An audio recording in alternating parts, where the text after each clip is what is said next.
हातकणंगले विधानसभा मतदारांना मी चांगला संदेश देईन की गेल्या अनेक वर्षामध्ये हातकणंगले विधानसभा मतदारसंघ हा उपेक्षित आहे। प्रतिनिधी येतात, काम करतात, पण ते काम करणं आणि मतदारांना न्याय देणं याच्यामध्ये जमीन आसमानचा फरक आहे। एवढ्या वर्षामध्ये या हातकणंगलेला मी ह्या जातीचा मी त्या जातीचा एवढं सांगण्यापलीकडे दुसरं काही झालं नाही। आणि रस्त्याची कामं काय सगळेच आमदार करत असतात हो, मतदारांच्यासाठी कुणी काय केलं? आणि म्हणून आज बापूंच्यासाठी जो आम्ही इथं सगळ्यांच्या समोर प्रस्ताव ठेवला आहे तो प्रस्ताव असा आहे की बापू स्वतः उद्योगपती आहे, त्यांनी स्वतः मागासवर्गीयांच्यासाठी एक इंडस्ट्रियल काढलेली आहे, स्वतः एक मागासवर्गीयांची सूतगिरणी काढलेली आहे। आणि हा विकासात्मक अजेंडा घेऊन आदरणीय विनय कोरे साहेब, आदरणीय देशभक्त रत्नापण्णा कुंभार ह्या सहकार महर्षींच्या नेतृत्वाखाली काम केलेला हा माणूस आहे। आणि आत्ताच्या परिस्थितीला त्यांच्यासोबत महाडिक साहेबांच्या सारखा अतिशय नेटका माणूस आहे। प्रकाश आवाडे साहेबांनी देखील यांना पाठिंबा दिलेला आहे।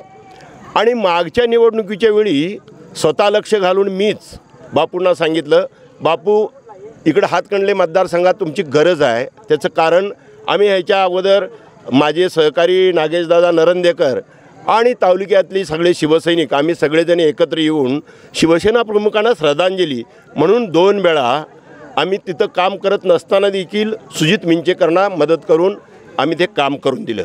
पण त्यानंतर शिवसैनिकांना विश्वासात घेणं, लोकांना न्याय देणं आणि जी कष्ट करणारे मतदार आहेत त्यांच्याशी निगडीत राहणं हा आमदाराचा विषय असतो, तो त्यांच्याकडून झाला नाही। किंबहुना एखाद्या सैनिकाचं काम आम्ही सांगत असताना आमचा फोन देखील एखाद्या पीएकडे द्यायचं आणि कुणाकडे तरी द्यायचं आणि टाळाटाळ करायची, हे असलं आम्हाला चालत नाही।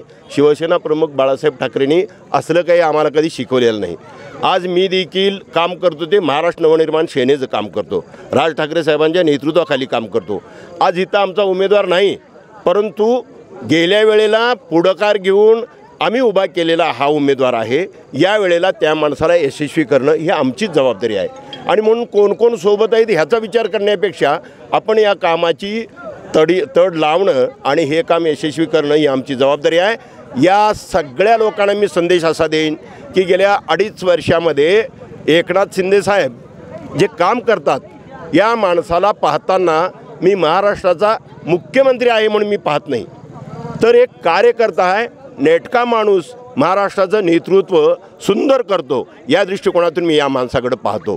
ठीक आहे, आम्ही अनेक वर्षे त्यांच्याही सहवासात आहेत, तेही आमच्या सहवासात आहेत, पण मी अनेकदा वर्षा बंगल्यावर गेलो, अनेकदा मुख्यमंत्र्यांच्या दालनात गेलो, या माणसाला खुर्चीवर बसून काम केलेलं मी कधी पाहिलं नाही।